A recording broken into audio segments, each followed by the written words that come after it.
going on, guys? I'm Simple Simon, and it is getting longer and longer between each episode of Simple MMA Talk.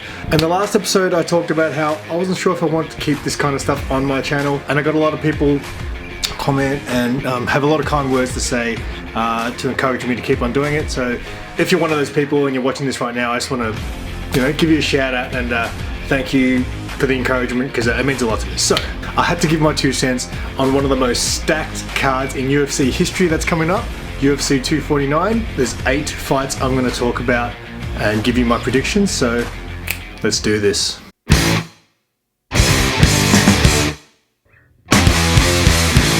Alright, so with no UFC events for a while, UFC 249 is one of the most stacked cards in the history of the sport, so I had to weigh in on it. The good thing about having no events though has been that I've been able to catch up on a bunch. The quarantine has really given me time to catch up on like 4 events that I missed, so that was good. So yeah, we're gonna go right into it. 8 fights. As usual, I don't research for my videos, I just press record and go, and I really want to smash through this. I don't want to take too much of your time. So first, Uriah Hall, Ronaldo, Souza. Man, it's been so long I can't even say their names right.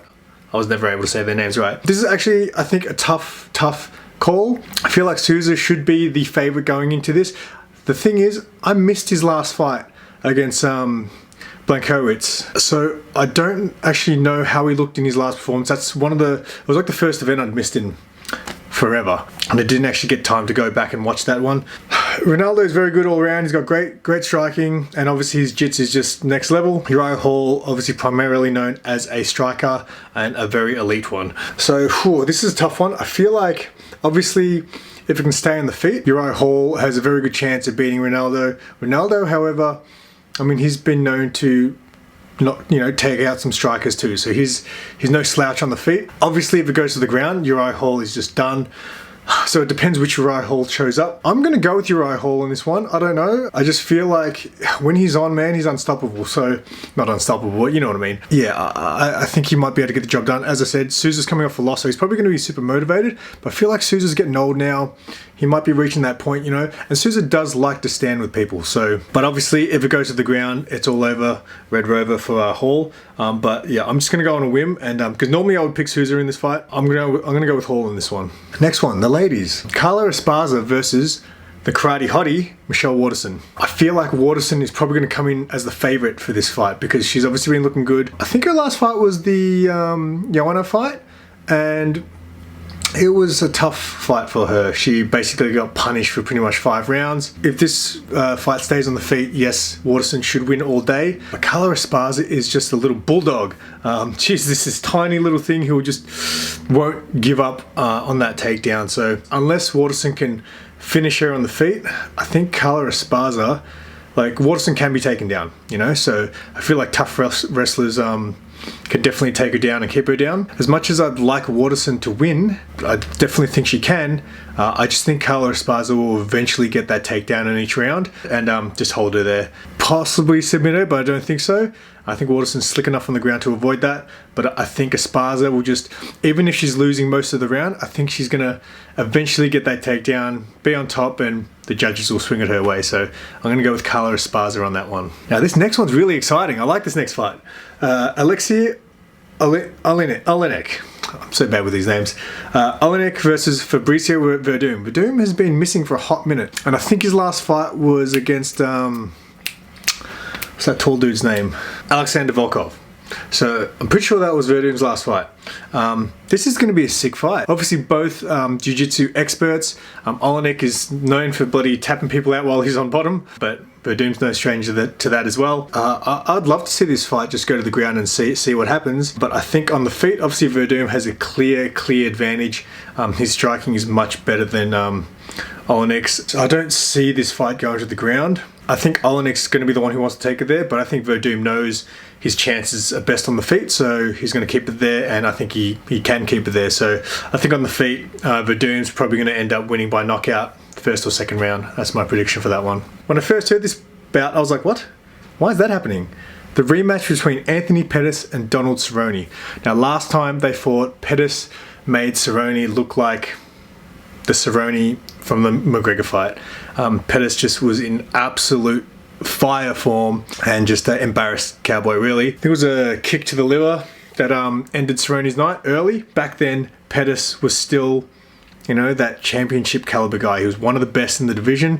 Cerrone's always, I felt like, been up there.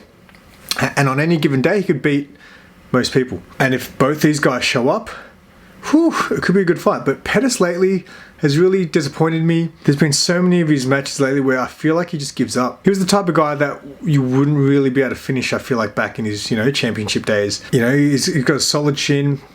He'd be hard to submit. I just feel like a lot of his losses, he got finished recently, and I felt like he just kind of quit and gave up. So I don't think his mental game's quite there. Cerrone, on the other hand, I feel like his mental game's always there. I don't know what went wrong with him in the McGregor fight. I really believe those shoulder strikes were just shocked him so much because he was not expecting it. And I feel like this is really anyone's game this time around. However, if they both are at their best, I just feel like Pettis is still the better fighter. When Pettis is on, he is so good. Like one standout performance in his more recent performances, and it's probably a while ago now, but when Pettis fought Michael Chiesa, I thought that was the return of Pettis. But since then, yeah, he hasn't, you know, he looked good against Ferguson and stuff like that, but yeah, he just gets to that point where I think his mental game isn't quite what it used to be. I think Cerrone can definitely get his revenge this time around because I feel like Cerrone is the more consistent fighter now, or as of late.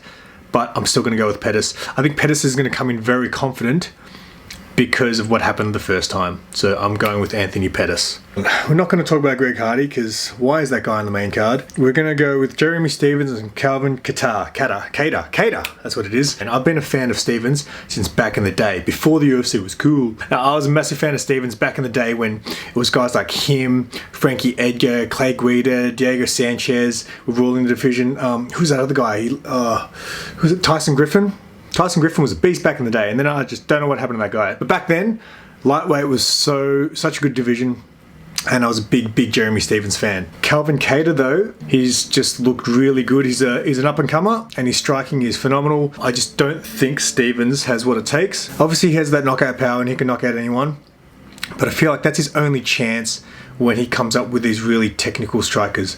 I just feel like he struggles, especially because Kattar's quite long and tall and rangy. I think Stephens really struggles with those kind of fighters who are technically better than him, and he really has to rely on that puncher's chance, and I'm just tired of relying on that punch. I'm gonna go with Kattar. Maybe finish in the second round or decision. If it goes decision, I think he's going to take all 3 rounds easily. Now the next one is Francis Ngannou versus Jairzinho Rozenstruik. This is a very interesting battle. Rozenstruik, very similar to Ngannou.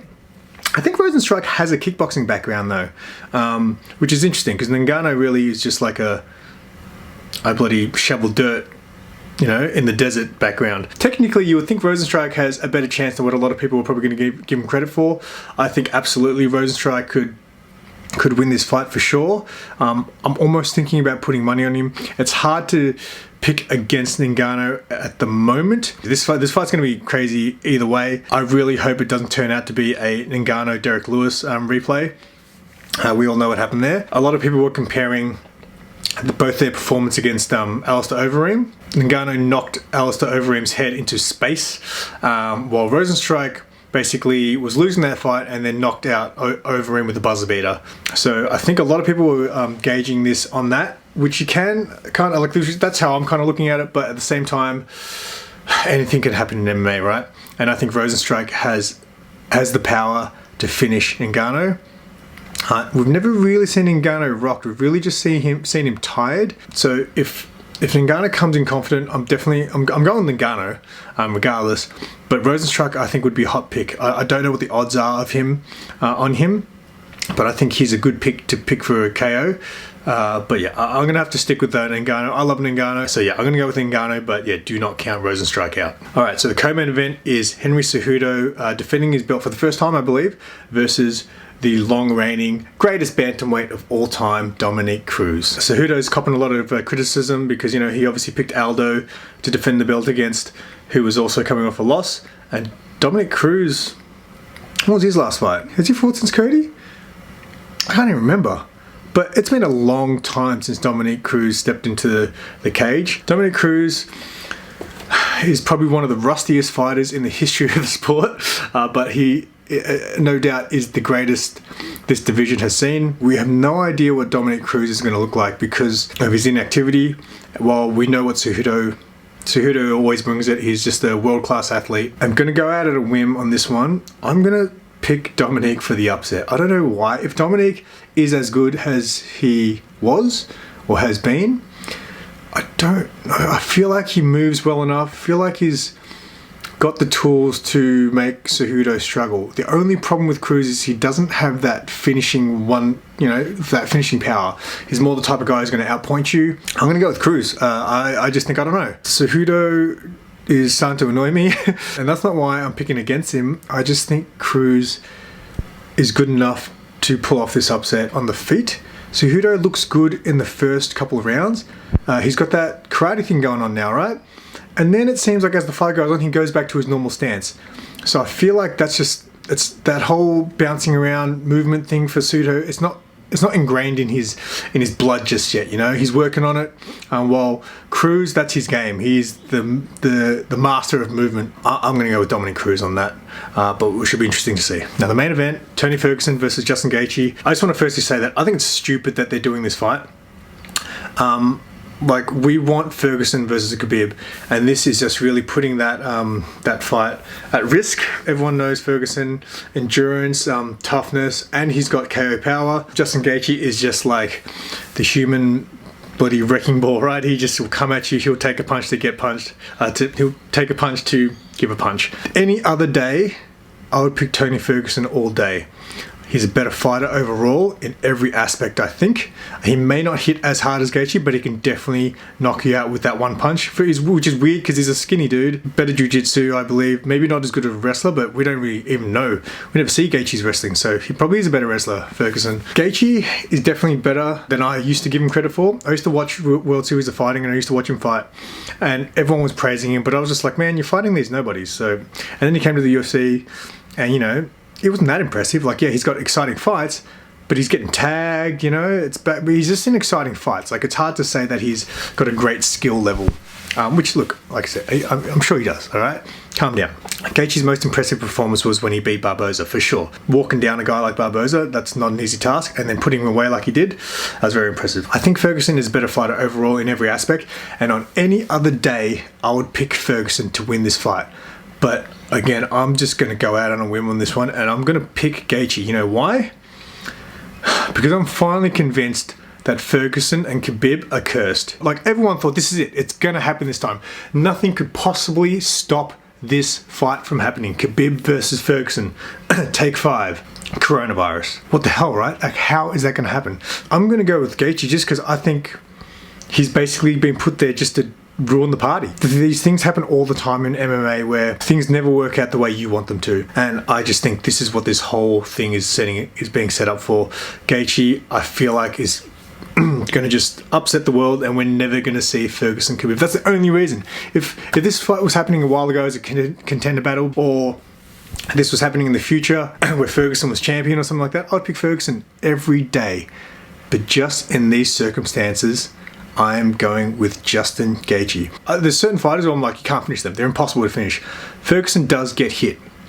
He's been tagged quite a lot of times, but he just recovers. He's able to play possum and just come back get his way back into the fight. Gaethje also gets tagged a lot, and he's one of those guys who also doesn't back down once he gets hurt. So yeah, I'm picking Gaethje. I feel like the only way he's going to win, though, is by finishing Tony. And I'm one of those guys who says Tony can't be finished. I truly believe Ferguson and Kabir are cursed. We will never see that fight, which is tragic. It's the modern day GSP versus Anderson Silva, right? If anything, I think it's worth putting money on Gaethje. Originally, I was going to pick Ferguson and just put money on Gaethje, but you know what? I'm just going to go and call it now and say that Gaethje is going to ruin the party for us all, and we'll never see Ferguson versus Kabir. That is my picks for UFC 249. It's going to be a stacked card. Thank you guys so much for watching. If you do watch my MMA videos, I really appreciate it, just because, my channel is mostly about comic books, nerd stuff, and so yeah, it's really interesting to find that there are people that like both, and then I also found out there are some people that just watch my MMA stuff. So yeah, thank you guys so much, and until next time, keep it simple.